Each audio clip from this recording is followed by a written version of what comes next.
Good morning and welcome to the World Leaders Forum. I want to thank the East Central European Center for co-sponsoring this event, and I'm pleased to welcome our distinguished guest today, Kolinda Grabar-Kitarović, the President of the Republic of Croatia. After a close and hard-fought election, Ms. Grabar-Kitarović became Croatia's fourth president last February. The election was the culmination of a career in public service spanning more than 2 decades that has included experience as a member of parliament and as NATO's Assistant Secretary General for Public Diplomacy. President Grabar-Kitarović is no stranger to the United States. She not only has been Croatia's ambassador to the US, she was a Fulbright scholar at George Washington University and held fellowships at the Harvard Kennedy School of Government and at Johns Hopkins University. Now she leads Croatia at a pivotal moment in the nation's history. Following the devastation of the Balkan Wars, Croatia rebuilt its economy, enacted democratic reforms, and developed its commerce and industry. Significantly, Croatia has been committed to tracking down war criminals and bringing them to justice, an essential step toward easing ethnic tensions, both domestically and internationally. Yet the challenges ahead for President Grabar-Kitarović and her nation are substantial. Croatia's economic growth has been stifled by high unemployment and a prolonged recession. Persistent tensions and lingering resentments with neighboring countries remain a barrier to regional stability. And waves of migrants and refugees, we've just been discussing that, are moving across the Balkans to escape the chaos and violence of the Middle East and Africa. Like other nations, Croatia is being pushed to the limits of its ability to respond to this humanitarian catastrophe. In her speech to the United Nations General Assembly yesterday, President Grabar-Kitarović reflected on the global dimensions of the refugee crisis. She noted all the ways this problem affects national governance, from the rise of terrorism and the proliferation of human trafficking to the demands placed on national security and the need for vastly greater refugee aid. Like so many of modern society's challenges, it is a problem, she notes, that will only be solved through collaborative action, balancing local, regional, and global realities. Through all of this, we must bear in mind that Croatia is a young nation, the newest member of the European Union, and a country very much focused on its future. No one is better able to give us a glimpse into that promising future than the President of Croatia, Kolinda Grabar-Kitarović. Please join me in giving her a warm welcome to Colombia's World Leaders Forum.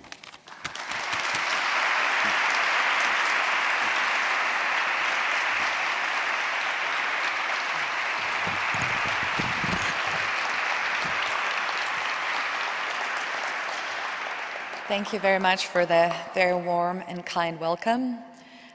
Ladies and gentlemen, dear students, it's such a pleasure to be here. Last time I actually lectured at Columbia was at the time when we were still fighting for our Euro-Atlantic accession path for Croatia to become a member of NATO and member of the European Union. And at the time I was arguing why Croatia has to become a member of these integration processes and what our contributions will be. Now, as president for about 7 months now, I have to say that, of course, I'm very proud of Croatia's achievements, but I'm also not completely satisfied with what Croatia has done, both on the domestic, regional, and global plans. You may have heard my statements both here in New York and back at home that I want for Croatia to be a lot more ambitious and a lot more assertive. I said in the General Assembly that that one should never judge a problem, a country, or any entity by its size. Croatia is at 124th place when it comes to size in comparison to other UN member countries. But I think that the role that we can play, both nationally, regionally, and at a global scale, it's so much bigger than our geographical size or the number of our people. It only takes leadership. And leadership is what I talked about in the UN, and leadership is what I want to talk about today as well. You have heard that Croatia today is experiencing problems of migrations. About 80,000 people have so far entered Croatia in the past few weeks only. About 300,000 people crossed the Macedonian border from Greece into Macedonia and then further on to Serbia, Hungary, Croatia, or other countries since the beginning of this year. So we're obviously facing with a problem that has not only national and regional implications, but global implications as well. And in that, the problem that cannot be solved by one country only, we need to show not only solidarity, but leadership as well. I outlined in the General Assembly that history is more often than not, the litmus test of leadership. That leaders are people who were actually able to get past of their own fear and come up with a vision or a foresight. Which means that looking at the problem, we have to look at it from all the dimensions as unusual or inappropriate, and that may be judged as something that will provoke the outrage of the public. When looking at problems, we have to look at them from really many dimensions. And the migration crisis is the exact example of what we're experiencing in the world today. You all know that Croatia went through a very difficult time back in the 90s. We had war, aggression against Croatia. There was war in Bosnia and Herzegovina. And at the time, we took in about 1 million displaced persons and refugees. A lot of them went to other countries, but nevertheless, we gave them home in Croatia for a while. My own family hosted 3 people from Bosnia and Herzegovina who were of Islamic religion for more than a year in our own home and gave them a job. I know what it means to take care of refugees, but what we're seeing today is not just a problem of refugees. It's a migration crisis that is really the result of the shifting plates of global order. And by that, I am referring to Kissinger's world orders as the European, Islamic, Chinese, and American. But it's becoming a lot more complex than that. Throughout the summer, I was warning both in Croatia and in the European Union that we were not doing enough to face with the refugee crisis. Yes, we have to take care of the people who are there, who are really running for war, who need refuge. But we also had to design a long-term policy, how to face with the root causes of these migrations. Because yes, we are allowing, we were talking about the quota, how to distribute the 500,000 people who were already on the European soil. But what about millions of those who are still left behind in the areas of conflict in North Africa, in the Middle East? How do we make lives possible for them to continue to live in their own countries? Because obviously, Europe and the European Union, as much as we respect the right of every single person on this earth to have a better life, in spite of that, we unfortunately cannot resolve the misery of the world by taking everyone on our own soil. In Croatia ourselves, we're still fighting 17% unemployment rate.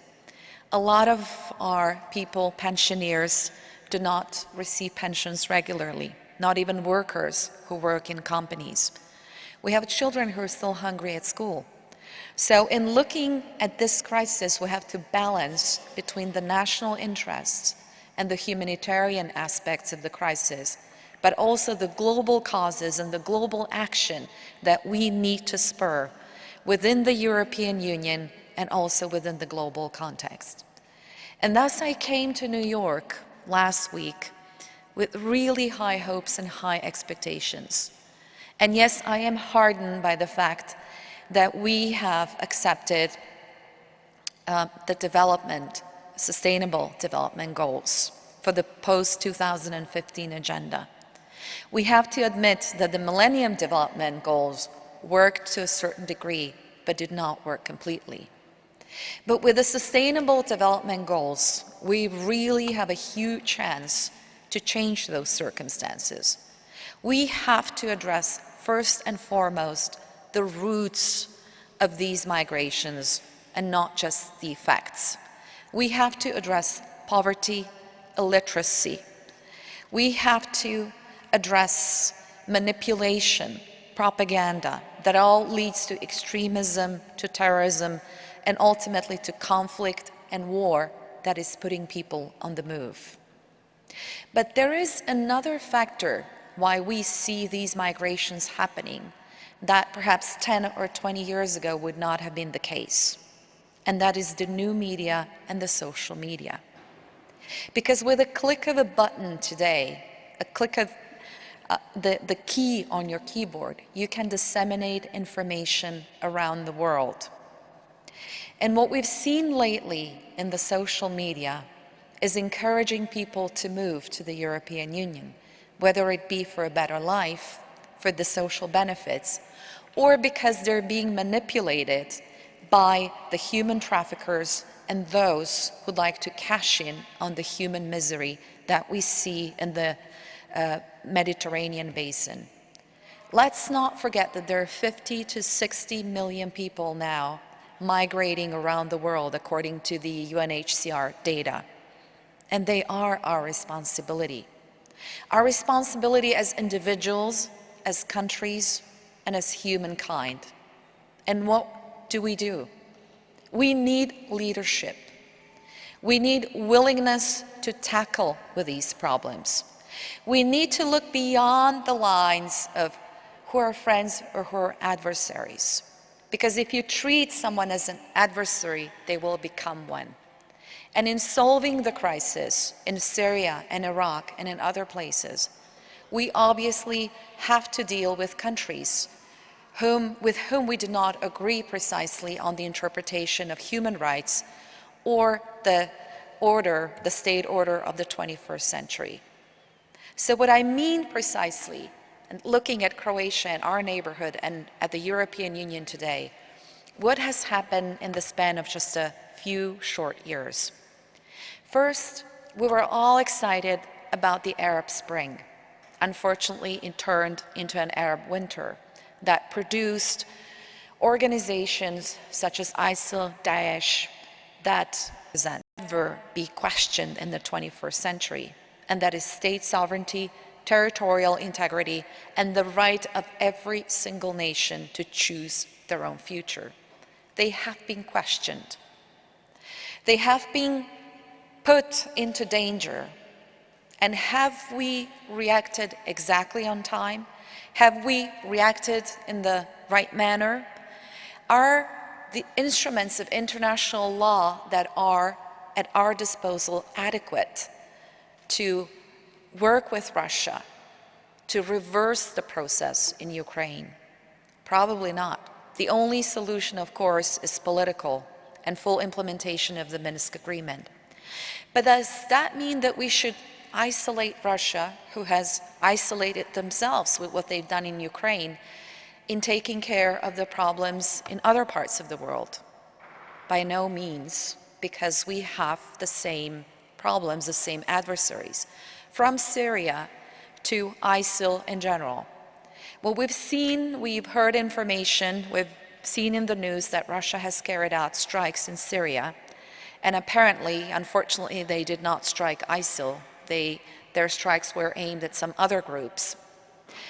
Finding the common language over there will not be easy, but without working together, it's going to be difficult to resolve that problem. And that is the point of compromise. That is the point of dialogue, of talking, of not sticking to each other's positions. Because if the people of Syria said that Assad is not acceptable to them, that no outside force can claim that he is. And on the other hand, we cannot allow for organizations such as ISIL, Daesh, to use that situation to provoke fear, to provoke terror, and to threaten our own societies. So what is the way forward? As I said yesterday, to all the leaders, please, when you go home, consider the world politics. Reconsider your own policies. Reconsider your dialogue, what you've been talking to the people whom you consider as your own adversary, and see how you can work to turn that to your advantage, to turn that around. Because we're not going to secure the future of the global order with putting ourselves into categories of friends and allies and adversaries. We, as the people of the United Nations, we have the means. We have the ways to do it. What we lack now is the will to do it.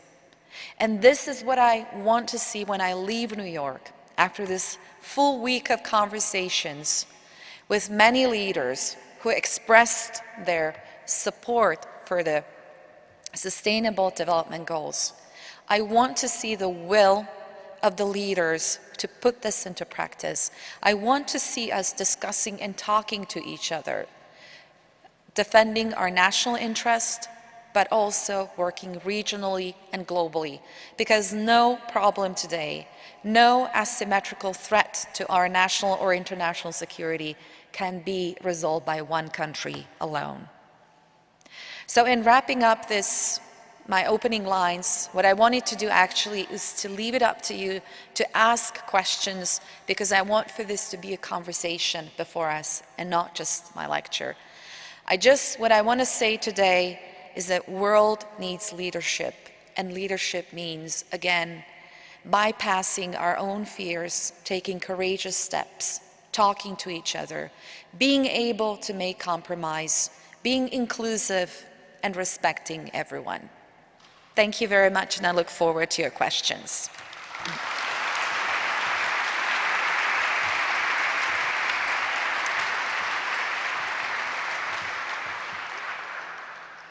Everyone. My name is Alexander Cooley, and I am the director of the Harriman Institute here at Columbia University. It's my privilege to moderate this Q&A with President Grabar-Kitarović. I also want to extend a warm welcome to all our viewers from around the world looking at our live stream, and you are also most welcome to be here. Here's the procedure for the Q&A. We have 2 microphones. I would ask, if you have a question, to come up to the microphones, line up, and we will ask them in alternating order.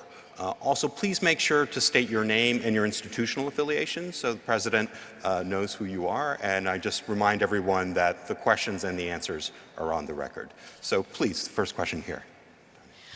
Good morning, Madam President, and welcome to Columbia University. My name is Tanya Domi, and I'm a professor at Harriman. I teach human rights on the Western Balkans.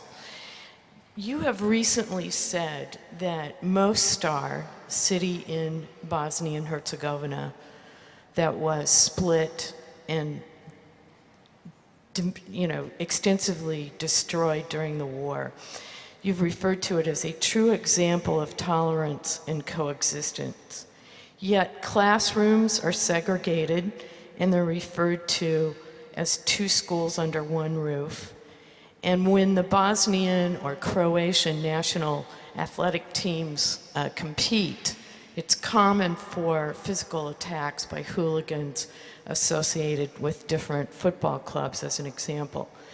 Given the fact that Croatia is a signatory to the Dayton Peace Accords, and you've mentioned the key element of leadership, how can you help change the situation in Mostar? And how can you help support Bosnia stabilize now, nearly 20 years after the Dayton Peace Accords were signed? Thank you. Thank you very much. Should I take a Please, few questions? please. Well, thank you very much for that question. Yes, nobody says, and I've never said, that we still don't have challenges, either in Croatia or in Bosnia and Herzegovina, especially in Bosnia and Herzegovina. But if you look 20 years back, if you look at 1995, when the situation was so dire that with the Dayton Peace Accords, we stopped the war, the carnage. And in the meantime, we've been building Bosnia and Herzegovina as a country that is still not completely politically emancipated, because there is still the high representative of the international community who takes decisions for Bosnia and Herzegovina. But the city of Mostar, and why I said that, because I walked freely the streets of Mostar as Croatia's president just a few weeks ago. And what I saw, and I've been coming to Bosnia and Herzegovina and to Mostar successively now for a number of years. If you look at the past 20 years in the life of a nation, it's an incredibly short time. But through that time, I think our countries, with respect to reconciliation and working together, have done so much more than any other area in the world that was victim to conflict and ethnic strife. So Mostar today, you practically can't see the difference between East and West, and I was equally greeted in both parts of the city. Yes, there are classrooms that are different. There are classrooms still in Croatia, in Vukovar, that are for education of some Serbian kids and some for Croatian. I personally believe that they should be merged, but that is part of the requests of the international community. So, Madam Professor, that's equally a question for the peacemakers in our part of the world who have insisted for that kind of almost segregation, where we should leave it up really to parents and to children to decide what kind of schools they want to attend, and of course to have also education in their native languages, whether it be Serbian Cyrillic or Croatian Latin or Bosniak language. So there's always ways to combine education and to put kids in the same classroom. However, I would instead focus on the positive examples in Mostar. I would focus, for instance, on the University Hospital and the University of Mostar. Both of them were financed by the government of the Republic of Croatia. We gave, and we're still giving, a lot of money for those two institutions. They equally, of course, accept patients or students of all nationalities. And I visited the University of Mostar. There wasn't even any talk about ethnic differences. What we talked about is how to promote the university, their role, that they can be an example of reconciliation, and how actually to turn that into a science, because we need that with all the conflicts in the world. I think they can become a big think tank of demonstrating how you can make life possible. What's important, that there are no incidents, there are no ethnic killings, people live normally in the streets. The university hospital accepts everyone without any difference, and there's people of different ethnicities working there. So although, yes, 20 years ago is still fresh in some people's minds, you have to remember that many of those people went through terrible atrocities, their families were killed. Some of them witnessed the killings or the rape of their families, but considering that in the span of 20 short years, the situation in Mostar today is that it's a growing, glowing, wonderful, beautiful city. I think it's a huge success. That should be an example, a positive example of reconciliation and what people can do when they're able to draw the line behind the past, get over their differences, and work together for the future of their city or of their country. What can I do? Yes, we're 20 years from Dayton now. I've been insisting that we have to do more. I support the EU proposal for Bosnia and Herzegovina, but I think it lacks substance. It lacks a third pillar. I don't think that just economic and social changes are enough without institutional and political changes, which means that Bosnia and Herzegovina has to become politically emancipated, as I stated in the beginning, so that they take decisions for their own country, and that the three nations, Croats, Serbs, and Bosniaks, are constitutionally equal on the entire territory of Bosnia and Herzegovina, because in the 20 years from Dayton, we've actually moved away from Dayton, but not in the positive direction. Things have become more complicated. And without the equality of the three constituent nations, we will not have a unified, a single Bosnia and Herzegovina. What I can do, what I have been doing, I visited Bosnia and Herzegovina now several times, talked to all of the leaders, both on the national and on the regional levels, talked to people. I went to Srebrenica. I also was awarded an award in Sarajevo, Isabe Ishaković, for promoting tolerance and peace and understanding in Bosnia and Herzegovina. And what I will do is to continue to argue for the Euro-Atlantic path of that country, because I think that membership of Bosnia and Herzegovina in the European Union and NATO will be a precondition for lasting peace, security, stability, and prosperity of that country.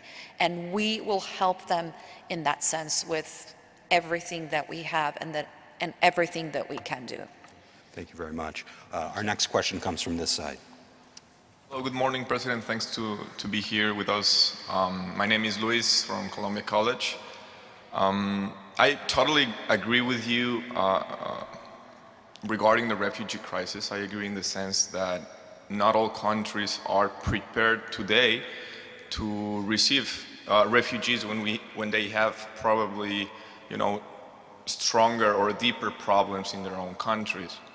Back home, I experienced that. I'm from Mexico, and there's a lot of people signing petitions in Change.org and a lot of places asking the government to receive, 10,000, 20,000 Syrian refugees. But nobody explains what's the plan. Nobody says where are the... Sorry, Louise, our time is limited, so could I ask you to ask your question following up? Yeah. Sorry, yeah. So, well, my question is, where do you draw the line between which countries have a moral duty to accept refugees, in this case Syrian refugees, and the countries that do not have or cannot receive these refugees, and what's your plan to address this crisis? Thank you. Thank you. Thank you. Just one final point, because I skipped the athletic team hooligans. Unfortunately, it happens in Croatia as well. Between our own cities, that's just the mode of behavior in our part of the world today, something that we have to deal with on national scales. It has nothing to do with interethnic. It's mostly about team spirit, which becomes negative. On migrants, yes, we've seen actually a wide variety of reactions, and this is where we have to be careful. On the one hand, you have this enthusiasm that you've seen, we have to take the migrants in, we have to give them a home. And on the other hand, you have a backlash of local communities who are now rebelling against these people coming in because they have seen what it looks like when they come in thousands without not in an orderly fashion, what affects their jobs, their fields, their vineyards, etc. So what do we do? How do we distinguish between refugees and migrants in the first place? This is what we were not talking about over the summer. And that's what I was warning about at the time, that focusing singly on the quota and dispersing our energy on discussions of how many people each country will take, which is taking the precious time away at looking at the root causes, of solving the root causes of migrations. What is the moral duty? The moral duty, of course, is to take people, you have the first country, the countries of first reception. So those, in this case, would be Turkey, Lebanon, and Jordan. Our moral duty for the rest of the world is, of course, to look at the numbers that we can take in without affecting our own national stability and security, etc. But first and foremost is to help the countries of first reception to invest into refugee camps so that these people have the proper health care, the right to education, that they continue their lives until they're able to go back to their countries. And first and foremost is then to stop the conflicts in these countries, to eliminate the root causes, to fight ISIL and Daesh and other extremist groups, but also to invest into development. So the solution that I see is the 3 Ds. First is defense, defending against any groups who are killing people. Second is diplomacy, which unfortunately has failed to a certain degree.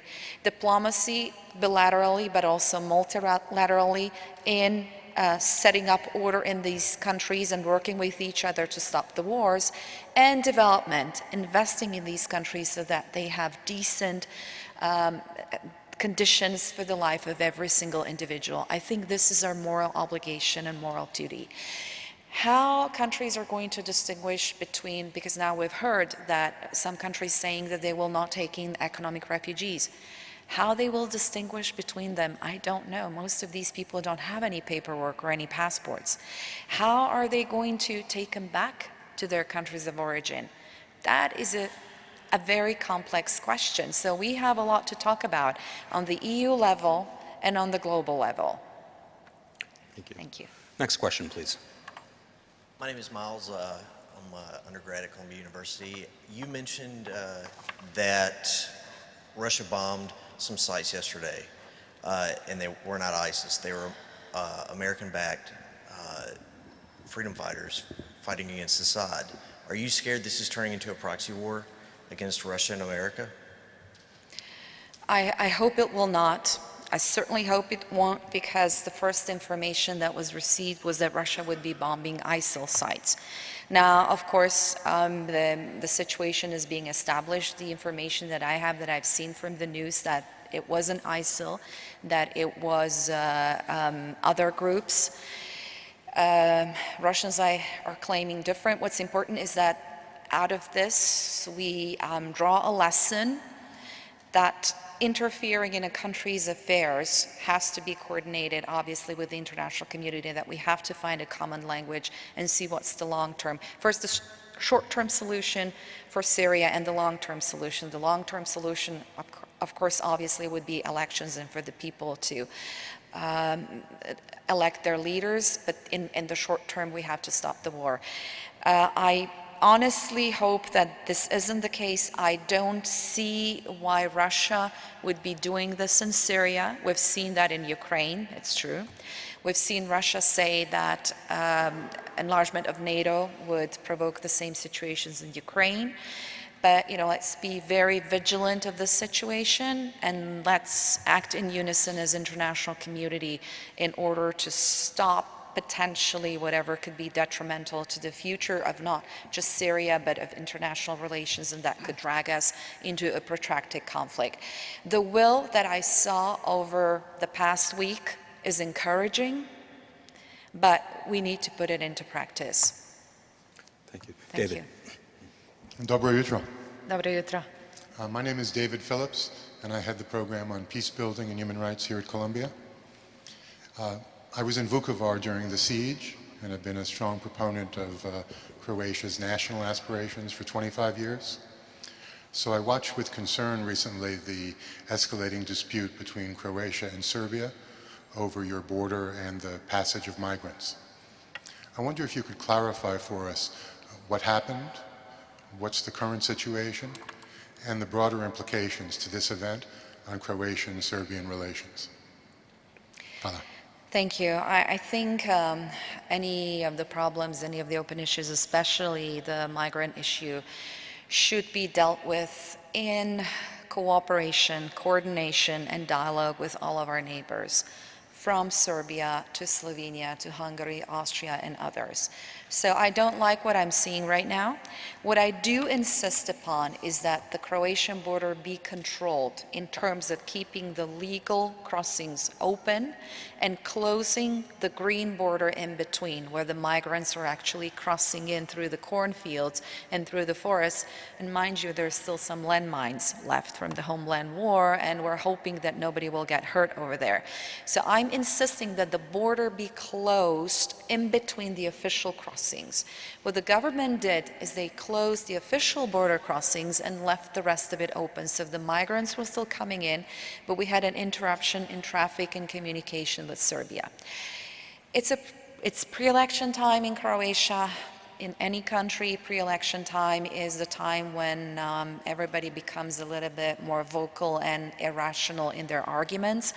But I really don't want for this to hurt the long-term relationship between Croatia and Serbia. We have to talk about it. We have to control the flow of migrants, because we have to know who's crossing in, how, when, and for what purposes. And in that sense, we need the cooperation of both Serbia and Croatia. Thank you. Thank you. Please. Thank you, Madam President, for coming to Columbia. My name is Camilo Daria Rivera-Vicerca, a sophomore here at Columbia College, and I lived right next to GW, so it was pleasant to hear you spent your time there. My question was dealing with the European Union's reaction to the migrant refugee crisis. As you know, the migrant quotas were passed with some staunch rebellion from Hungary, Romania, Czech Republic, and Slovakia. And I just want to get your opinion on how do you feel Germany's reaction to the migrant crisis is, especially as a more powerhouse delegate. And what do you think about especially the Hungarian rebellion, who has all but closed their border with Serbia and put up a very daunting fence to stop the migrant flow? Thank you. I think the EU's reaction was inefficient. As I said, instead of dealing with the root causes, we were dealing with the effects of the crisis, and that is the current number of migrants at that time in the European Union, which in the meantime has risen by at least 100,000 and 200,000 people. Now, you can't impose quota on countries. I know that the Commission had the best of intentions to resolve the problem, and they proposed a solution. But I think that each country should be able to say, this is how many people we can take in. Because you have to take into account the particular situation in every country. I mentioned Croatia. We took care of 1 million people back in the 90s. It set our economy back by 10 years. But we were the country of first reception. It was our duty, and nobody complained about that. Now we have 17% unemployment. So what do we do with the migrants? How can we offer them jobs? How can we offer them housing if we cannot take care of the people who are socially needy in Croatia? But we will do our best. We have committed to take about 1,000 people. But most of these people who are passing through Croatia are not even asking for asylum in Croatia. They want to go to Germany, Sweden, and other countries. So it's up to these countries to send clear messages. Because the messaging from these countries, I mentioned the social media, this wouldn't be happening to this extent if we were not a globalized society where, you know, information from Germany or an invitation will take 800,000 people, spreads around the whole of North Africa, and of course everybody tries to get on board of that migrant flow. Even people from our own region. Everybody who believes that they have the right to a better life as well. So we need clear messages of how we're going to do this, how we're going to treat this long term. And clear messages of what's going to happen to those who will be taken back out of Germany, because I still don't know in Croatia. I want clear responses whether these people will be dragged back to Croatia or into Serbia. None of our countries want to become hotspots for the migrants, because we already have so many of our own problems. We're getting out of recession, and we are trying to create a better life for our own citizens as well.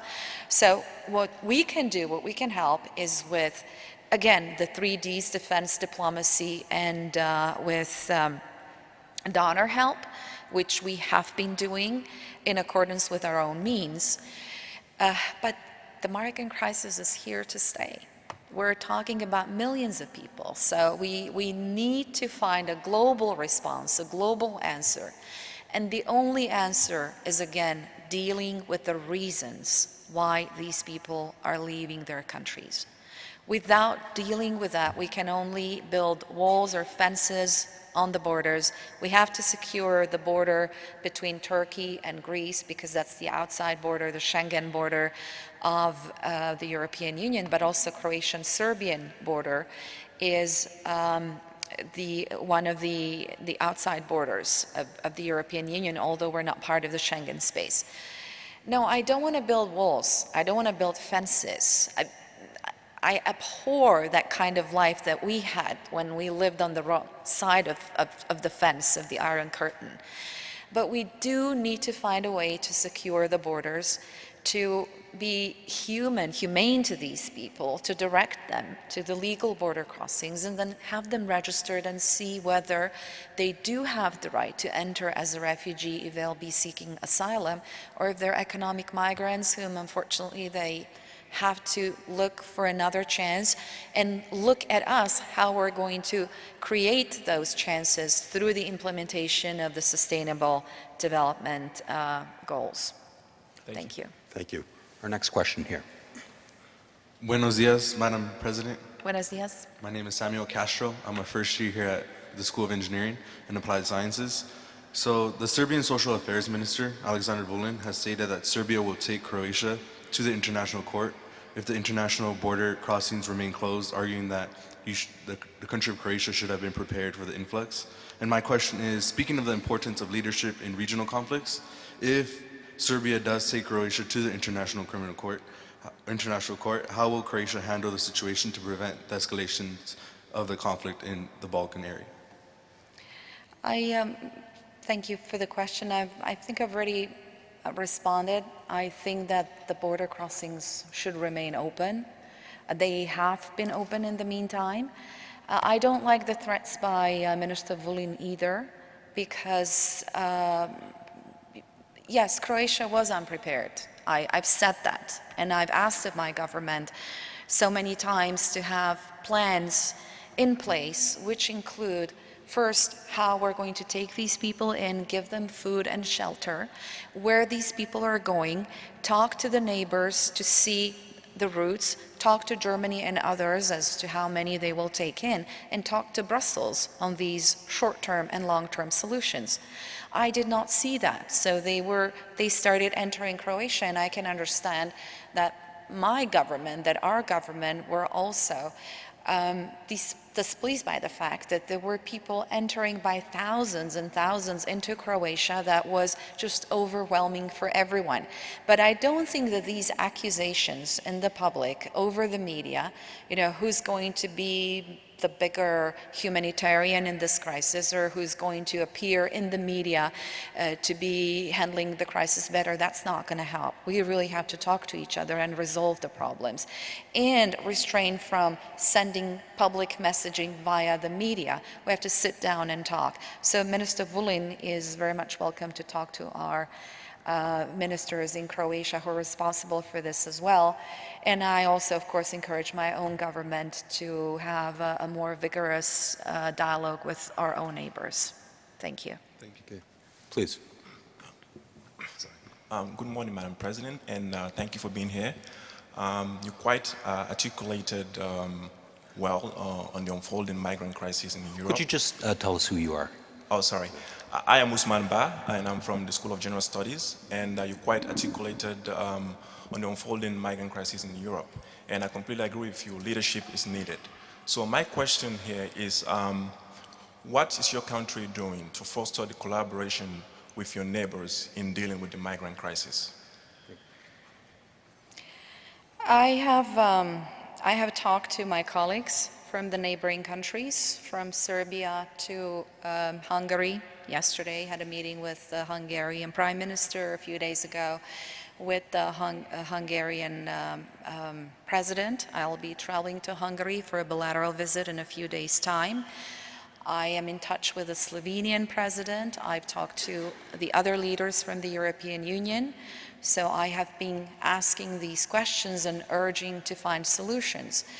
And again, throughout the summer, even in public fora, I was posing questions and I was warning that focusing solely on the quota and using all the energy just to talk about the quota of people that are on the European soil and disregarding the fact that we have hundreds of thousands, if not millions, who are on the way to the European Union, was taking away the energy and the time to discuss the measures that actually need to be put in place.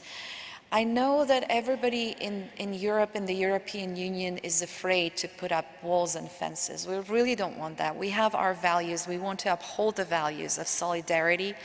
We want to uphold the values of humanitarian assistance, of helping people, of taking them in. But then there is a limit of how much we can do before we start having problems of our own.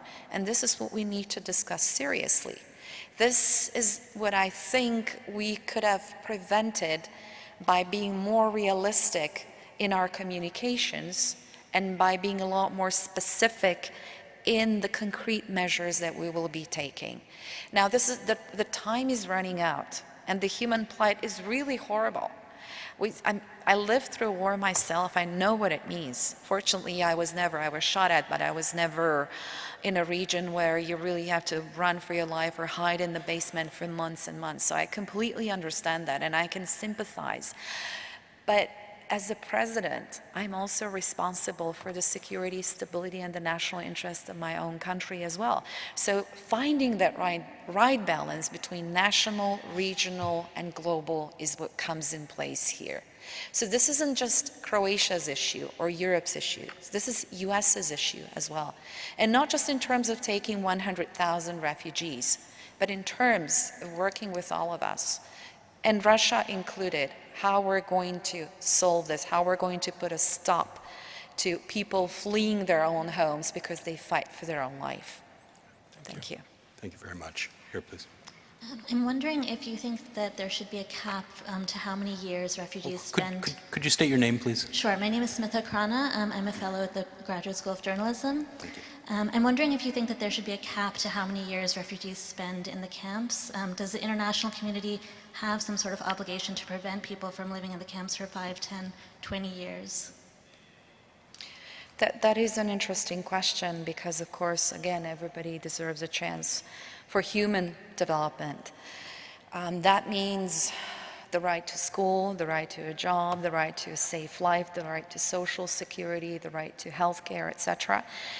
Whether camps can provide that or not, right now I think they can't, and that's why I said that we need to invest into those settlements in order to provide for the proper circumstances so that children do not lose years of their education, of their lives, together with the trauma that they have been in having to leave the countries or having witnessed atrocities and the bombings that will scar them psychologically for life, for sure.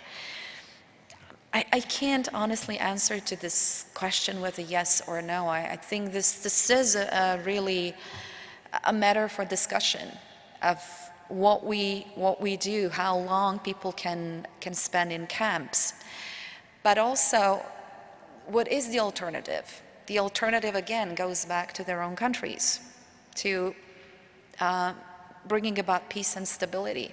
So a complicated question that is part of a long-term plan, a long-term solution, but in the short term, let's just provide for the proper conditions in the camps for these people. Thank you. We'll take the last two questions over here, please. Thank you, Mrs. President, for the encouraging speech. Before, my name is Lucy Lee, and I'm a visiting student from Switzerland here at the Columbia College. We're reading a lot about the migration crisis and the refugee crisis now, and as you mentioned before, some refugees also refuse to go to countries like Hungary or Croatia because the life, for example, in Germany would be better.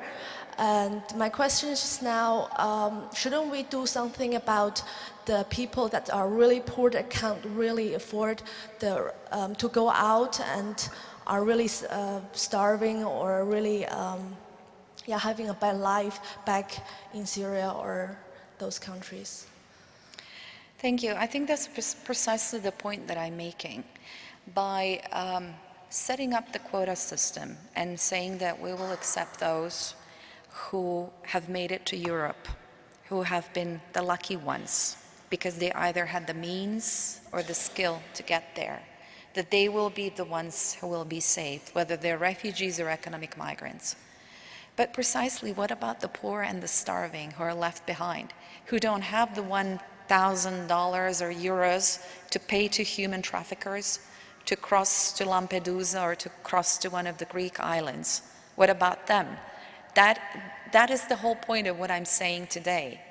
We should not just focus on the people who are already on the European soil. That's just the effect. We have to focus on those who honestly are affected by war, who cannot get out of their shelters, who cannot get out of the situation where they are discriminated because they're girls or because they're of different ethnicity, or because somebody just doesn't like them because they're not politically prominent at the time. This is the real issue. This is about it. This isn't about the people who have come to Europe. This is about people who are left behind. Do you think if there is an immediate action that you can take now for them? We have been talking a lot about different solutions. You've seen now for years what's been going on after the Arab Spring, what happened in Libya, what's happening in Iraq now, what's happening in Syria, and the disagreement of the international community on how to deal with these crises. The problem is that we tend to push for our political options as the options for those countries, instead of letting those people decide what they want. Of course, there's universal human rights, and I can never accept when people tell me, you know, in those countries, women have to do this or that because it's their culture. No, the universal human rights say that every single person in this world is equal in their basic rights to life, to freedom, security, jobs, healthcare, etc.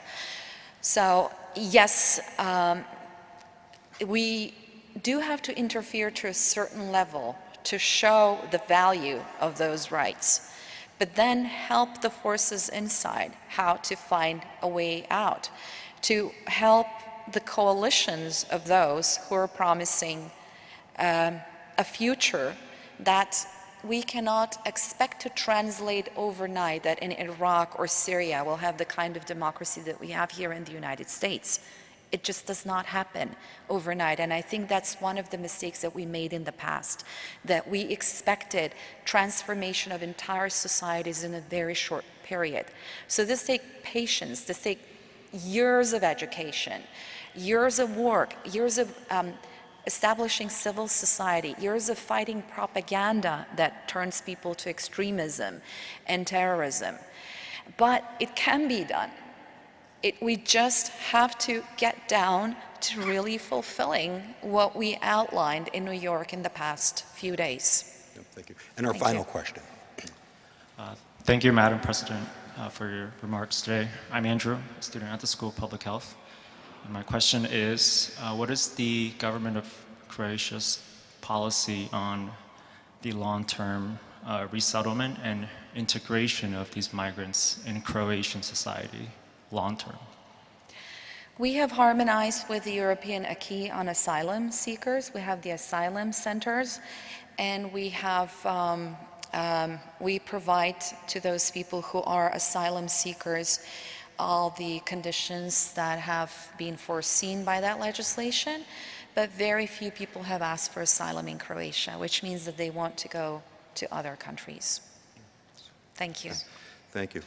Well, President Grabar-Kitarović, in this busiest of weeks, we're very thankful to you for coming to visit with us here, for fielding our questions so openly and discussing them in such depth, and for sharing with us your visions for the importance of global leadership at this very challenging time. And we wish you the best of luck in confronting your own regional, domestic, global challenges. Thank you again for being with us, and we do hope you'll come again and visit us again. Thank you. Thank you. Thank you very much.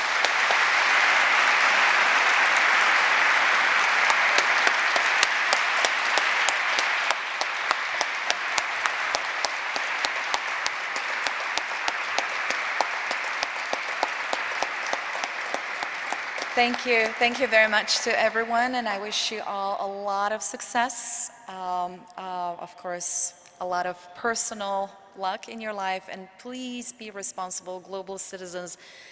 Talk about this, but do something as well. Thank you. Bye-bye.